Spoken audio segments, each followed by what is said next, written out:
최근에 상속 포기 잘못하셔서 저 찾아오신 분들이 있었는데 이거 한번 영상으로 좀 찍어야겠다고 생각이 들었습니다. 안녕하세요, 두꺼비 세무사입니다. 오늘 보실 거는 이제 상속 포기 모르고 하면 이제 큰일 날 수 있다, 이것에 대해서 아주 짤막하게 영상 한번 올려보도록 하겠습니다. 사실 민법적 요소기 때문에 뭐 제가 엄청나게 관할해서 하는 업무는 아니에요. 저는 이제 세무사이기 때문에 세법에 대해서 이제 하는 업무지만, 사실 상속세를 하기 위해서 민법에 대한 이제 가족법을 아예 모른다고 할 수는 없겠죠. 그래서 아는 부분에 대해서 좀 설명을 드릴 건데, 민법 우리 이제 천조에 보게 되면 상속의 순위가 있습니다. 상속의 순위는 상속에 있어서 순번을 정하게 되죠. 1순위가 누구죠? 1순위가 피상속인의 직계 비속, 2순위가 피상속인의 직계 존속, 3순위가 형제자매, 4순위가 사촌 이내의 반기 혈족입니다. 그래서 배우자는 여기에서 이제 각각 껴서 이제 들어가는 걸로 알고 있을 거예요.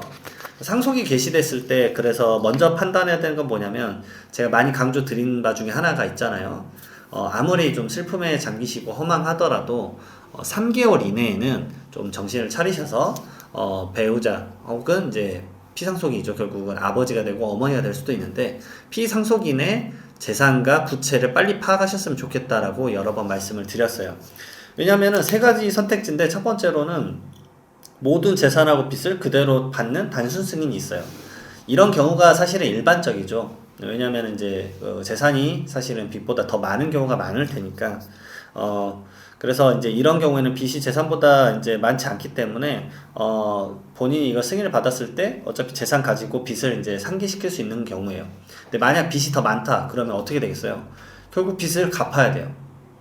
근데 이 지금부터 말씀드릴 상속 포기랑 한정 승인 자체가 상속이 개시된 걸 앞날로부터 3개월 이내에 할 수 있죠. 물론 이제 그 이외의 다른 조건도 있기는 하지만, 일반적으로 알고 있는 거는 사망이 개시된 걸 앞날로부터 3개월 이내에 상속 포기랑 한정 승인을 할 수 있기 때문에, 이 방식을 활용하기 위해서는 3개월 이내에 정신을 차리고 자산과 부채를 좀 파악해야 돼요. 이렇게 이제 단순 승인 받는 거랑, 두 번째로는 이제 한정 승인이 있죠. 뭐죠?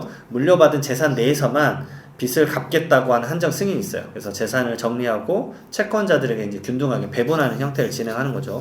그 다음에 마지막 선택지가 상속 포기예요. 많이들 알고 계신 상속 포기.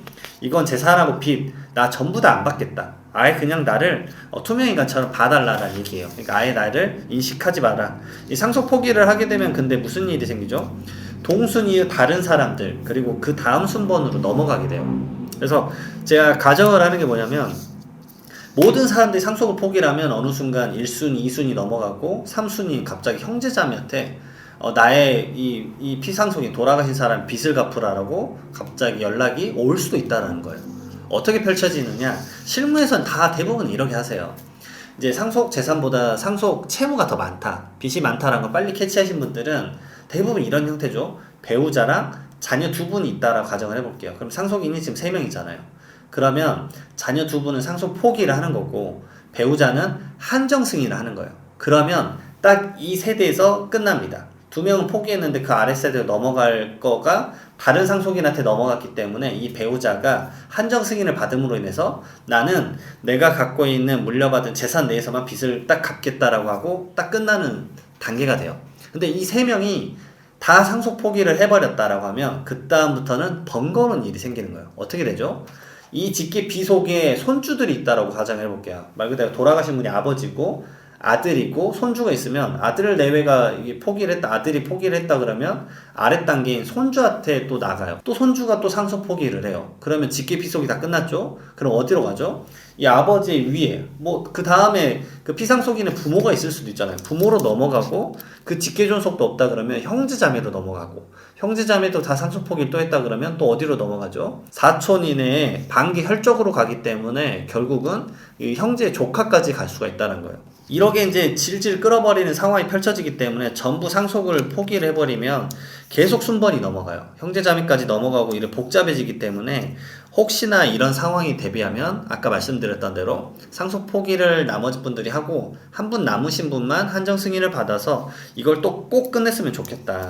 그러니까 일반적으로 상속 포기가 행정적으로 편한 건 있지만, 이런 번거로움이 있기 때문에, 넘어간다는 단점이 있기 때문에 이런 거를 꼭 인식하셔야 돼요. 안 그러면 형제들끼리, 그 다음에 친족끼리 이제 얼굴을 붉히는 일이 발생할 수도 있어요. 그러면 한정 승인을 한 분이 받았을 때는 어떻게 되느냐 이런 것들이 있는데요. 한정 승인을 받게 되면은 그분은 좀 번거로울 수 있어요. 약간 비용이 발생할 수도 있죠. 그래서 그 취득을 해가지고 채권에 대해서 다 변제를 한다거나 이런 일이 발생할 수도 있기 때문에 대부분은 상속재산 파산 신청을 해가지고 파산관제인이 선임이 되고 법원에서 파산관제인을 선임을 하죠. 그리고 나서 채권자 모아가지고 재산을 환가하고 처분하는 형태의 업무가 진행되기도 합니다. 자, 그리고 아까 질문에 앞서서 좀 더 넘어가면은 이런 경우도 발생할 수 있겠죠. 형제자매가 갑자기 그게 날라온 거예요. 그러면은 당황스러울 수 있어요. 이미 상속 포기가 다 된 상태라고 가정을 해볼게요. 그러면 어떻게 되죠? 상속 포기가 그러게 다 돼가지고 자기 세대까지 올 줄 몰랐던 거예요. 근데 3개월의 시간은 지나버렸고, 그랬을 때는 내가 중대한 과실이 없이 그 상속 채무가 상속 재산이 넘는다라는 걸 몰랐다 라고 한다라면 그때 특별 한정 승인이라는 걸 처리할 수가 있습니다. 특별 한정 승인을 처리를 해가지고 그 사실을 안 날로부터 3개월 이내에 한정 승인을 받아버리면 돼요. 그러니까 어찌됐던 방법들은 있으니까 이런 것들에 대해서는 뭐 변호사님이나 법무사님들과 얘기를 나눠보셔도 큰 답변을 얻으실 수 있을 거예요. 근데 제 채널이 이제 상속세와 증여세를 많이 다루기 때문에 언젠가는 이 상속 포기에 대해서도 다룰 바라고 생각을 했기 때문에 이번 영상에서 말씀을 한번 드려보는 겁니다. 그리고 이제 상속을 포기하고 계속 순번이 넘어가잖아요. 그러면은 내가 이제 한정 승인자가 됐다라거나 이런 것들이 상황이 펼쳐졌을 때 빚에 대해서 어떻게 연락이 오느냐, 뭐 어떤 리스트가 있느냐 이런 것들을 물어보시는데 대부분요 이제 채권자들이 알아서 연락이 옵니다. 그래서 나에 대한 빚을 갚으라고 뭐 내용 증명이나 이런 것들이 오기 때문에 그때 상황들을 어느 정도 파악을 하게 되는 거죠. 예전에 그리고 이런 경우가 있었어요. 상속인이 이제 피상속인이 돌아가셨는데 상속인이 미성년자 자녀예요. 그러니까 미성년자일 때 예를 들어서 미성년자는 이걸 잘 모르잖아. 이런 업무를 잘 모르기도 하고 부모님이랑 함께 살고 있었는데 부모님이 빚이 더 많이 남긴 상태에서 돌아가셨다. 그러면은 1순위 미성년자에게 이 빚이 전부 돌아가요. 근데 황당스러운 건 뭐였냐면 그때 상속포기나 한정승인은 법정 대리인이 할 수가 있어요. 미성년자 거는. 근데 그러면 이들의 법정 대리인은 누가 되죠? 통상 할아버지나 할머니가 된다고 가정을 해볼게요. 할아버지나 할머니가 이를 알면 좋은데 모르고 넘어갈 수도 있어요. 그러면은 연락이 안 되거나 아예 두절돼 버리면 황당하지만 이 미성년자에게는 빚이 전부 다 넘어가 버리는 거예요.